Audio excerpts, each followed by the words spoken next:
night, everybody. Tonight's the last night of Hanukkah. So now we can move into the Christmas season. And we all know Jesus is the reason for the season, right? Right? Congressman Thomas Massie posted this photo of his family holding an assortment of firearms. This was posted to Twitter yesterday with the caption, "Merry Christmas. P.S. Santa, please bring ammo." Oh, God. The Republican from Kentucky has since gotten major backlash, with critics slamming the post as tone deaf. Fellow GOP Congressman Adam Kinzinger tweeting, quote, "I'm pro-Second Amendment, but this isn't supporting the right to keep and bear arms. This is a gun fetish." You think? I mean, since when is a machine gun the reason for the season?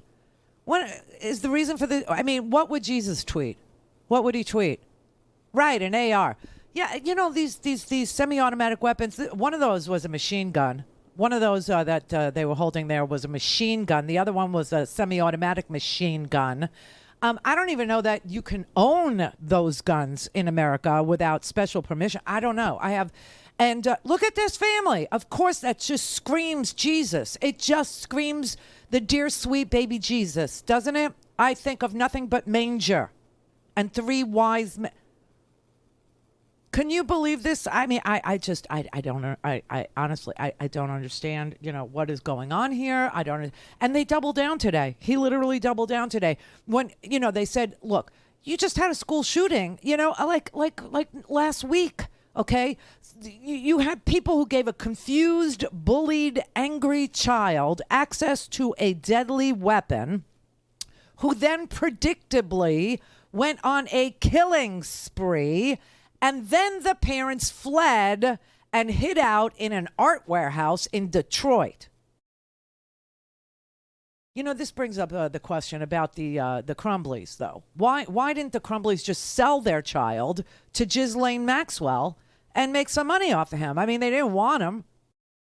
Why didn't they just sell him to the Taliban?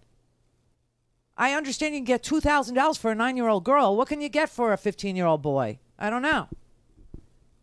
Worth making a phone call, I guess, and asking, because I can't believe. And then they have the audacity to tweet for Christmas.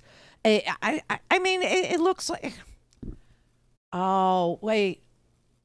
Maybe they're from Kentucky. Maybe they thought peace on earth was spelled P-E-I or P-I-E-C-E. Maybe they thought it was peace. Like, oh, please.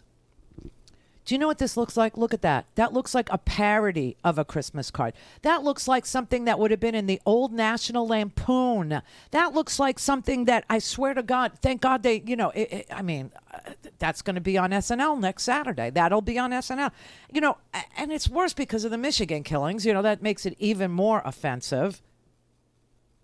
But I guess you can't schedule your lethal weapon Christmas card photo shoots and release them in a week where America didn't have a school shooting. I guess that's, you know, it's impossible to release your gun-laden, gun-fetishy Christmas card in a week in America where there were no shootings. I don't.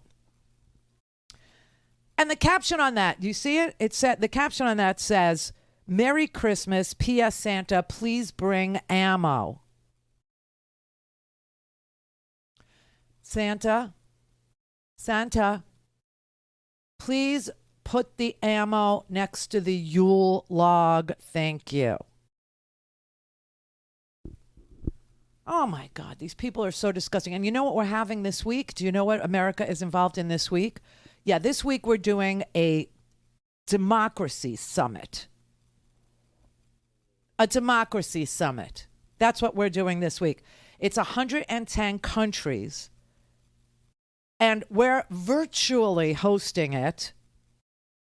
And the only thing that is sort of not ironic about hosting a democracy summit this year is that Donald Trump isn't the president, because that would be the height of irony. And, you know, you would have like, symposiums featuring Kim Jong-un and Vladimir Putin, right?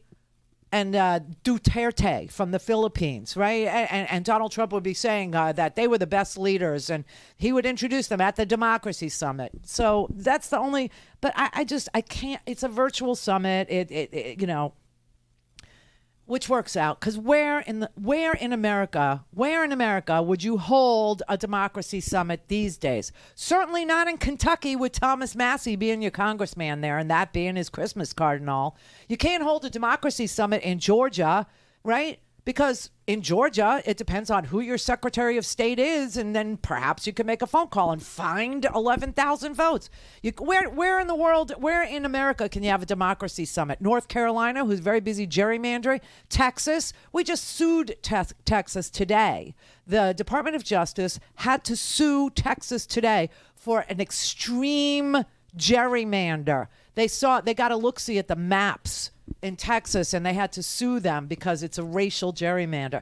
I don't even know. Like the only fun part of having a democracy summit this week, the only fun part is that it will set Tucker Carlson's hair on fire.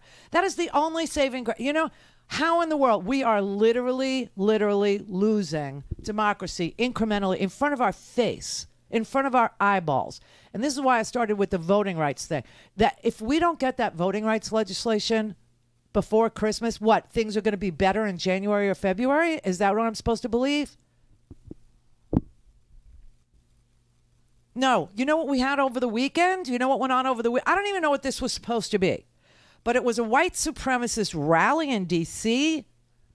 I mean, listen, this is just so bizarre. Here, this is their bizarro little, it was called Reclaim America. What are we, in a pawn shop now? You got a ticket?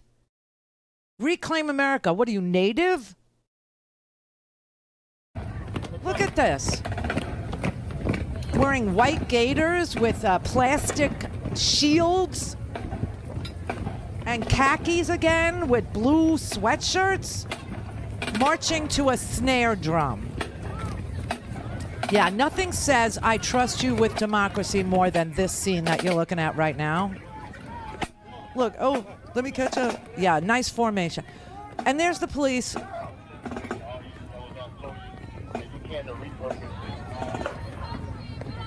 I don't even know what this is, okay? I have no idea what this is. I will tell you that it was called Reclaim America. This was the group that used to call themselves American Vanguard or Patriot Vanguard or something. And they had to change their name. You know why they had to change their name?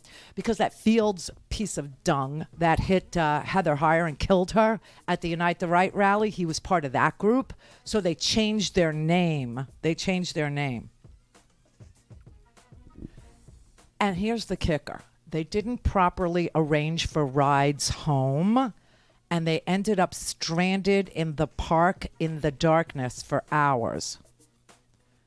These are the same people who gave Joe Biden crap about not having an Afghanistan exit strategy. They ended up waiting for hours in a dark park. I mean, why didn't we just cite them for littering? They are white trash. Just saying. If the name fits, wear it. Don't have time to listen to the live show? Want to hear more on your schedule? Go to randyrhodes.com and buy a stinking podcast.